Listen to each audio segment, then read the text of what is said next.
আপনারা বেতারে জার্মান ভাষা শিক্ষার পাঠক্রম রেডিও ডি শুনছেন।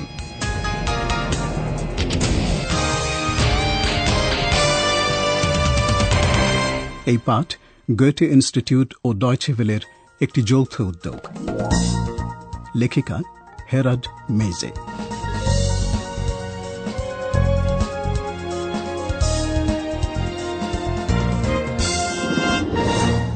শ্রোতা বন্ধুরা, রেডিও ডি আমাদের জার্মান ভাষা শিক্ষা অনুষ্ঠানের 16 নম্বর পাঠে আপনাদের স্বাগত জানাচ্ছি। এর আগের অনুষ্ঠানে আমাদের দুই সাংবাদিক পাওলা আর ফিলিপ কার্নিভালের ভিড়ে এক বাবা আর ছেলেকে দেখেছে। তারা গ্রিক পুরাণের চরিত্র ডেডালুস আর ইকারুস সেজেছে। ছেলেটি ইকারুসের চরিত্র সম্পর্কে শুধু এইটুকুই জানে যে সে উঠতে পারে। তার কথা আরেকবার শোনা যাক। Sag mal, kennst du die Geschichte von Ikarus? Nö, ist doch real. Hauptsache, er kann fliegen. Paula আর ফিলিপ ছেলেটির বাবা ডেডালুসের সঙ্গেও কথা বলেছে। Hallo, liebe Hörerinnen und Hörer. Willkommen bei Radio D.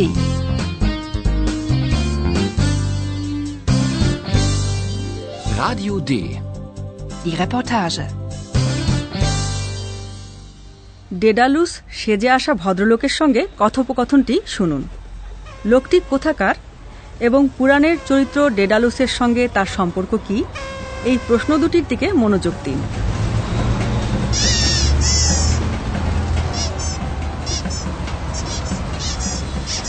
Und dann sind Sie wohl Daedalus? Ja, ich bin der Vater vom Ikarus. Daedalus und Ikarus. Die Geschichte ist ja sehr traurig. Ja, das gibt. Daedalus war im Exil. Und irgendwie bin ich ja auch im Exil. Woher kommen Sie denn? Na, aus Kreta.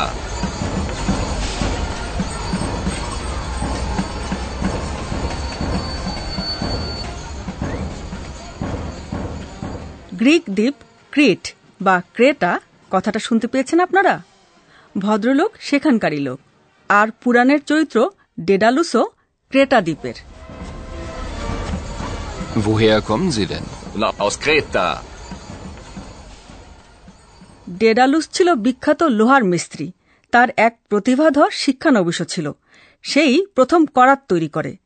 লোককাহিনী বলে যে ডেডালুসের তাতে এতই হিংসে হয় যে সে ছেলেটিকে এক মন্দিরের ছাদ থেকে ফেলে দেয়। ডেডালুস তখন পালিয়ে ক্রেটা দ্বীপে নির্বাসন বা এক্সিলে চলে যায়। বাড়ি থেকে অনেক দূরে বসবাস করতে থাকে, ঠিক সেই ভদ্রলোকের মতো যিনি Daedalus সেজেছেন। Daedalus war im Exil. Und irgendwie bin ich ja auch im Exil. Carnival হচ্ছে এমন এক সময় যখন ঠাট্টা আর গাম্ভীর্যকে আলাদা করা যায় না। ফলে আমরা জানতে পারবো না যে ভদ্রলোক সত্যি ক্রেটার লোক কিনা। সেটা হলেও হতে পারে, কারণ জার্মানিতে ক্রেটার অনেক লোকই বাস করে। ওই ভদ্রলোক বলেন যে কোনো না কোনোভাবে ইয়েরগেনভি তিনিও নির্বাসনে রয়েছেন। Und irgendwie bin ich ja auch im Exil. তিনি হয়তো বোঝাতে চেয়েছেন যে মাতৃভূমি থেকে তিনি অনেক দূরে রয়েছেন। একটা কথা অবশ্য নিশ্চিত করে বলতে পারি, ভদ্রলোক কোলন শহরের উপভাষায় কথা বলছিলেন। পাওলা যখন বলল যে ইকারুস আর ডেডালুসের গল্পটা খুবই করুণ, তখন তিনি একেবারে কোলনের উপভাষায় বললেন, হ্যাঁ, এরকম ঘটে থাকে। Daedalus und Ikarus. Die Geschichte ist ja sehr traurig. Ja, das gibt. Daedalus আর ইকারুস ক্রেটা দ্বীপে একটা গোলক ধাঁধায় আটকে পড়ে। ডেডালুস ছেলেকে নিয়ে সেখান থেকে পালাতে চায়। তার মাথায় দারুণ এক আইডিয়া আসে। সে পালক কুড়িয়ে মোম দিয়ে জোড়া দেয়, আর এভাবেই সে তার নিজের জন্য এবং ছেলের জন্য ডানা তৈরি করে। গল্পটি এবার শুনুন।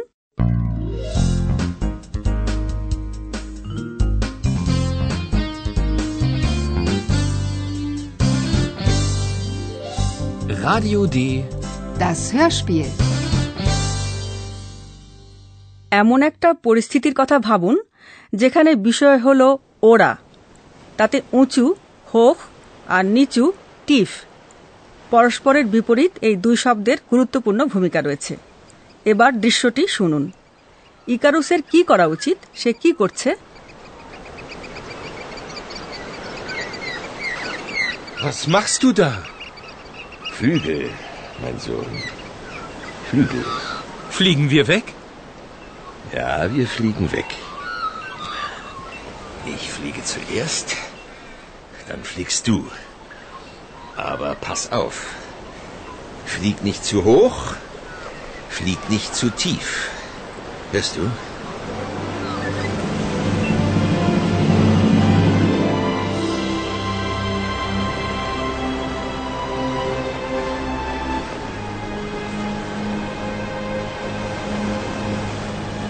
Sie fliegen und fliegen, und es ist wunderschön. Ikarus ist glücklich und fliegt hoch, hoch. Er fliegt zu hoch.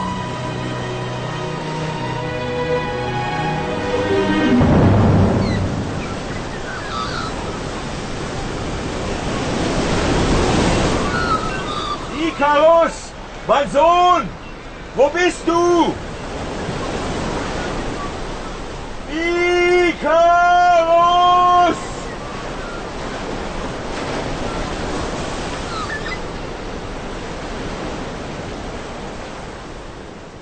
এই ধরনের এক দুঃসাহসিক অভিযানে ইকারুস বাবার কাছ থেকে কি নির্দেশ পাবে তা তো স্পষ্ট। ইকারুসকে সাবধান হতে হবে।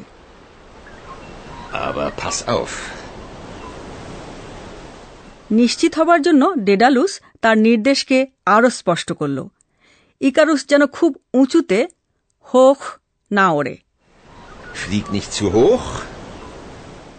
অন্যদিকে ও যেন খুব নিচুতে টিফ না ওড়ে। Flieg nicht zu tief.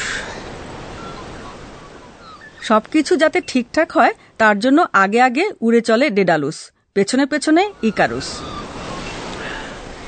Ich fliege zuerst, dann fliegst du.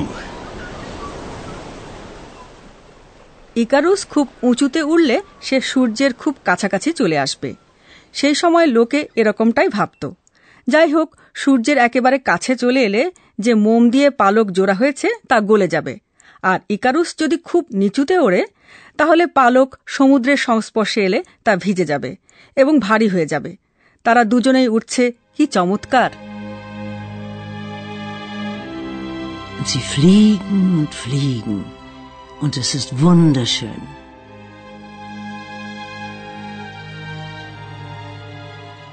আর তারপরই অঘটন ঘটে যায়। আনন্দের আতিশয্যে অনেক উঁচুতে ওড়ে Icarus.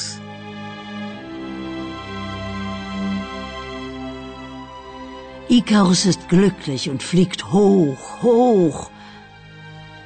Er fliegt zu hoch.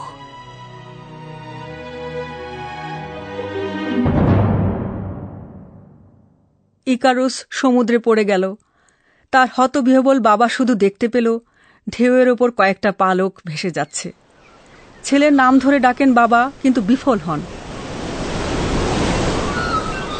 Ikarus, mein Sohn! Wo bist du? Ikarus!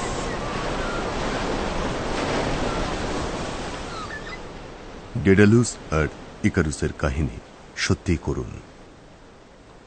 শ্রোতা বন্ধুরা, এবার আমরা আবার বর্তমানে ফিরে আসি। আমাদের অধ্যাপক কিছু বলার জন্য অপেক্ষা করছেন। Und nun kommt unser Professor.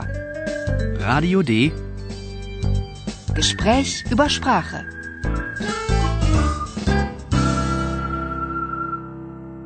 হ্যাঁ, ডেডালুস ইকারুসের গল্পটা সত্যিই করুণ। প্রথমে বাবা ছেলেকে হুঁশিয়ার করে দিচ্ছেন সে যেন সাবধান হয়। Pass auf. তারপর বাবা সতর্ক করে দিয়ে বলছেন, খুব নিচুতে উড়ো না। Flieg nicht zu tief. দুটি ক্ষেত্রেই বাবা অনুজ্ঞা ব্যবহার করছেন। জার্মান ভাষায় অনুজ্ঞায় ক্রিয়াপদ থাকে বাক্যের প্রথমে। উদাহরণটি আরেকবার শুনুন এবং বাক্যের প্রথমে ব্যবহৃত ফ্লিগ ক্রিয়াপদটি খেয়াল করে শুনুন। Flieg nicht zu tief. কিন্তু ছেলে ইকারুস বাবার কথাটাকে গুরুত্বপূর্ণ নির্দেশ হিসেবে দেখেনি। ভেবেছে এমনি একটা উপদেশ। বাবার কথা শুনলে ও হয়তো সমুদ্রে পড়ে যেত না। সেটা আমি জানি না, তবে আপনি একটা গুরুত্বপূর্ণ বিষয়ের উল্লেখ করেছেন।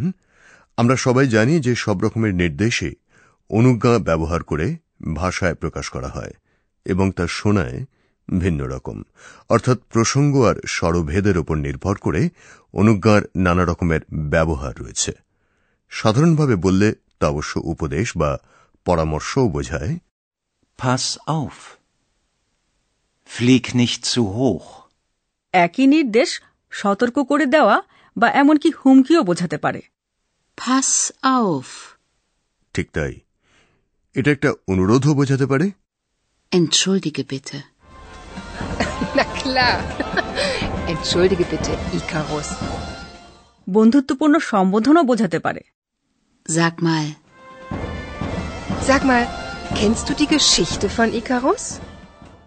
শ্রোতা বন্ধুরা, সবশেষে ছোট্ট কিন্তু খুব গুরুত্বপূর্ণ একটা শব্দের দিকে আপনাদের দৃষ্টি আকর্ষণ করতে চাই। শব্দটি হল সু, এবং যখন তা বিশেষণের আগে বসে। ডেডালুস ছেলেকে শুধু এই বলেই সতর্ক করে দিচ্ছে না যে সে উঁচুতে বা নিচুতে যেন না ওড়ে, সতর্ক করে দিচ্ছে এই বলেও যে একটা নির্দিষ্ট মাত্রা যেন সে অতিক্রম না করে, খুব উঁচুতে বা খুব নিচুতে সে যেন না ওড়ে। তার ফলাফল কি হতে পারে তা তো আমাদের জানা। Ja, mein Sohn, wir fliegen weg. Aber pass auf. Flieg nicht zu hoch, flieg nicht zu tief. অনেক ধন্যবাদ আপনাকে অধ্যাপক। আর শ্রোতা বন্ধুরা, এখন একটি দৃশ্য আবার আপনারা শুনুন, আর সবশেষে নতুন একটি দৃশ্য।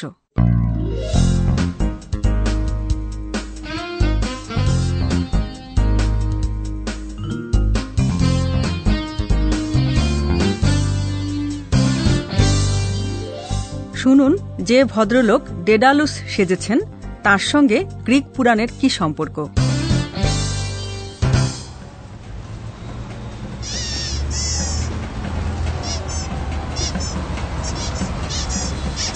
Und dann sind Sie wohl Daedalus?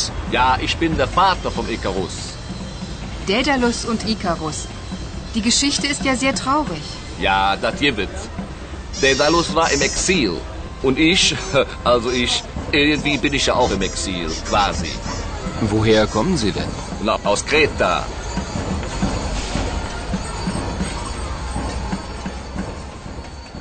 শুধু রাস্তা রাস্তায় নয়, অফিসেও অয়লালিয়া, কম্পু আর ইউজেফিনে কার্নিভালের উৎসব পালন করছে।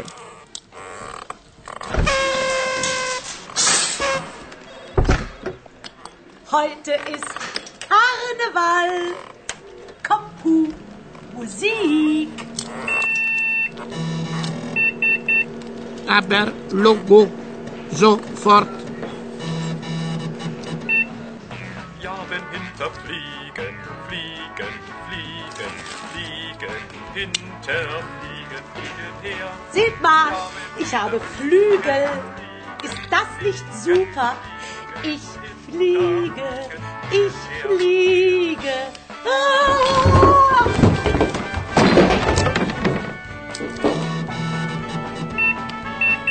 Du fliegst? Ja, wenn hinterfliegen, fliegen, fliegen, fliegen, hinterfliegen, fliegen hinterher. Nur ich fliege wirklich.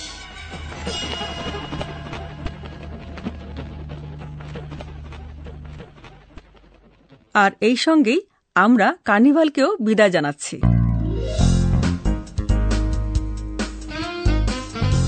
Bis zum nächsten Mal, liebe Hörerinnen und Hörer.